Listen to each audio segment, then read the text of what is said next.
আচ্ছা আনন্দ, তুই তো এসএসসি পরীক্ষা দিয়ে আলছস না? এসএসসি পরীক্ষা দিছস না?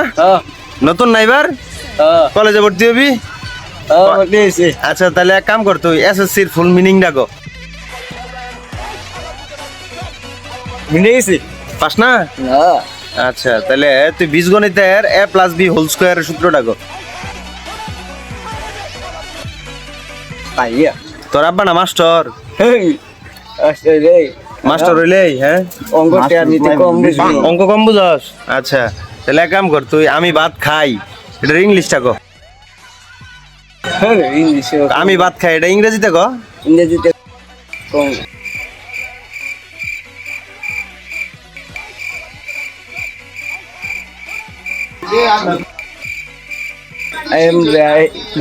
I am rice. শাবাশ, তুই তো পাইছস, তোর 10-এ 10 দিলাম। আচ্ছা তুই তাহলে আমি স্কুলে যাই এটা ইংলিশ কর,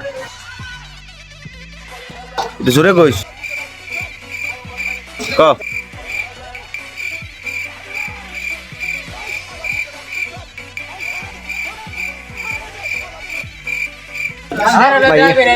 এটা বুঝলে গেছ?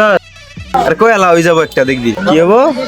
আই এম দৌড়ানির স্কুল। এটার বাংলা কি হবো? আমি স্কুলে যাই। তো দৌড় ভাইরা, ঠিক আছে? শাবাশ, এই যে আনন্দ 10-এ 10 পাইছে দেখছেন? ওই এসএসসি পরীক্ষার্থী না, পরীক্ষা দিয়ে পাস করছে। তোর রেজাল্ট জানি কত পাইছস? 3.83 পাইয়া পাস করছে। ওই এসএসসির মিনিংও জানে, ওই স্কুলে কেমনে যায় দৌড় ভাইরা এটাও জানে, আমি ভাত খাই ইংরেজি এটাও জানে। শাবাশ, গুড স্টুডেন্ট। একটা লাইক দিয়ে দে সবাই রে, একটা লাইক দেম না। হ্যাঁ, লাইক কমেন্ট শেয়ার করে দিন।